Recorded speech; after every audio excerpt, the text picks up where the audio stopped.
안녕하세요. 책이 좋아서 시작하게 된 입터는 북토크의 미큰입니다. 오늘은 마쓰로 야타루를 처음 만나게 해줬던 일상의 악센트라는 책입니다. 이 책을 여러분께 소개해 드리도록 하겠습니다. 제가 마음이 지쳐있을 때 서점에서 우연히 이 책을 만나게 되었는데요. 단어가 너무 예뻐서 이 책을 그냥 사게 되었던 것 같아요. 제목도 일상의 악센트라는 어떻게 이렇게 단어를 생각할 수 있었을까? 이런 생각을 잠시 해보면서 이 책이 술술 읽혀지는 것도 있었고 목차에서 보듯이 제 마음이 지쳐있을 때 이 책을 한번 읽어보고 싶다라는 생각이 들 정도로 제목부터 시작해서 책을 좋아하게 됐던 책입니다. 그리고 또 선택하게 됐던 계기는요. 흐름 출판사에 대한 저의 이야기가 있어서였습니다. 제가 처음으로 출판사 그 서평을 쓰게 된 기억이 있는데요.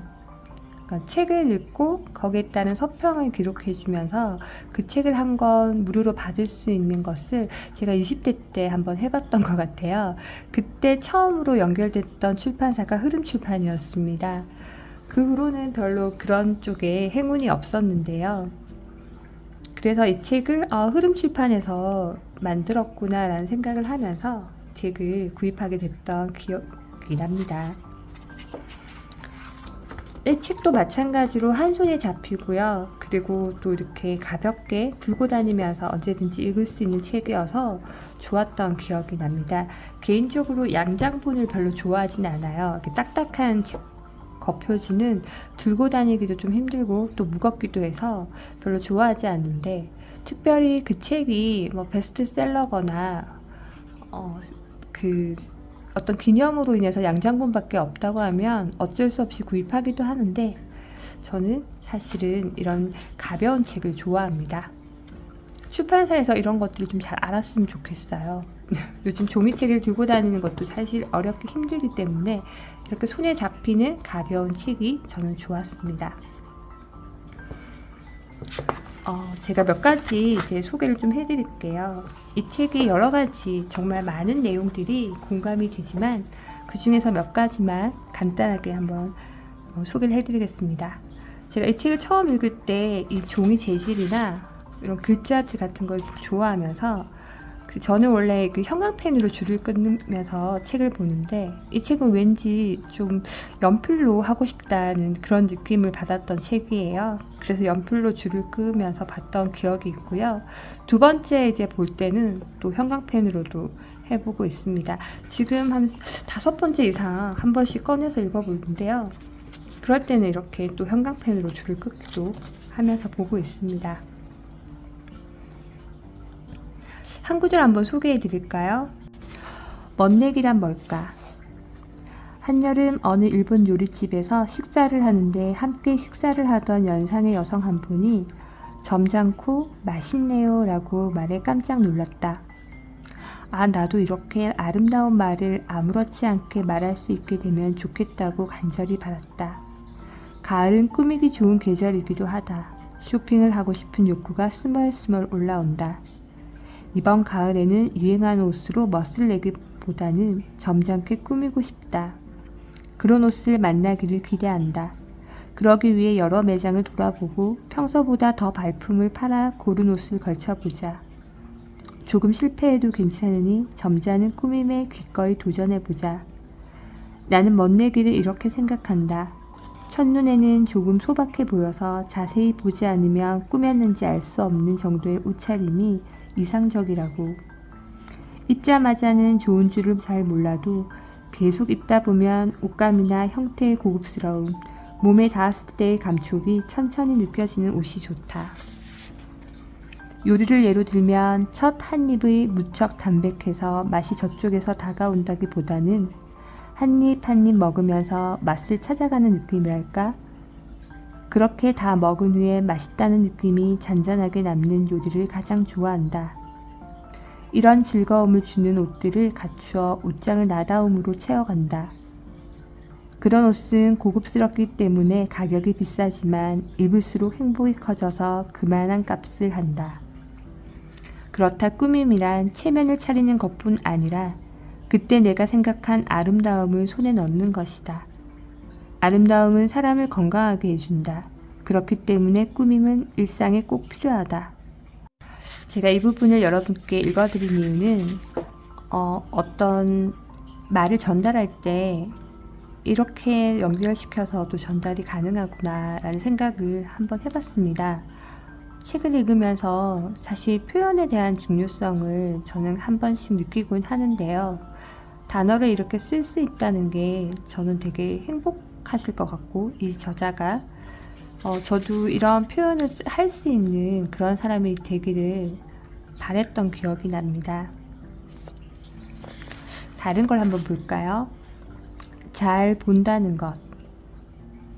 무슨 일을 좋아하느냐는 질문을 받으면 나는 보는 것을 좋아한다고 대답한다. 풍경이든 사람이든 사건이든 보는 것을 좋아한다. 예쁜 것은 하루 종일 보고 싶다. 보는 것은 호기심과 동경의 시선이자 그것을 통해 상상하는 즐거움이기도 하다.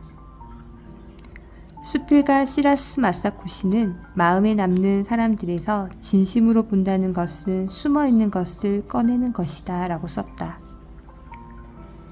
그 문장을 읽고 나는 역시 그렇지, 맞는 말이야 라고 생각하며 무릎을 쳤다. 잘 본다는 것은 보이는 것을 단순히 눈으로 본 것이 아니라 한눈에 봐서는 보이지 않는 숨어서 반짝반짝 빛나는 것을 발견하는 것이다. 멋진 것이나 아름다운 것은 그렇게 발견하는 거라고 생각한다. 눈을 돌리고 싶거나 아름답지 않는 수많은 것 안에도 어딘가에 반짝이는 빛이 깃들어 있다. 나는 그런 믿음으로 선입관에 얽매이지 않고 결코 눈을 돌리지 않으려고 애쓴다. 반짝이는 빛을 볼 수 있는가는 자신에게 달려있다. 물론 아무것도 보이지 않을 때도 있다. 그래도 아무것도 없다고 쉽게 단정하지 않고 안목을 갈고 닦아 언젠가 잘 볼 수 있게 되기를 바란다. 이를테면 물건에 기울이는 마음이라는 반짝이는 빛이 있다. 물건을 소중히 대하는 마음이자 물건을 정중하게 대하는 태도이다. 그런 태도가 몸에 붙으면 기쁨과 즐거움으론 물론이고 물건의 매력을 살릴 수 있다. 물건을 물건이게 할 뿐 아니라 마치 친구처럼 통하게 할 수 있다. 잘 본다는 것에 대해서 의미 있게 글을 소개했는데요. 저는 이 많은 책 중에서도 이 부분이 그리고 이 표현하는 부분들이 잘 와닿았습니다. 잘 본다는 것은 보이는 것을 단순히 눈으로 보는 것이 아니라 한눈에 봐서는 보이지 않는 숨어서 반짝반짝 빛나는 것을 발견하는 것이다. 발견한다는 의미를 여기서 얘기했는데요. 저는 이게 잘 본다는 것을 발견하는 걸로 연결했다는 게 저는 그 부분도 되게 좋았던 것 같습니다. 좋다라고 하면 어떤 부분이 좋았냐라고 얘기할 수 있는데요. 표현하는 방식이 좋지 않았을까 하는 생각을 해봅니다. 나는 어떤 것을 볼 때 그 안을 보이지 않는 부분까지 발견하려고 노력해 보았을까? 약간 이런 느낌은 조금 천천히 어떤 사물이나 사건이나 사람이나 무엇을 볼 때 그냥 단순히 보이는 것만 생각하는 것이 아니라 그 뒤쪽에 보이지 않는 부분까지 좋은 점을 발견하도록 노력해 본다는 거, 그런 게 아닐까라고 읽으면서 생각해 보았던 기억이 나네요.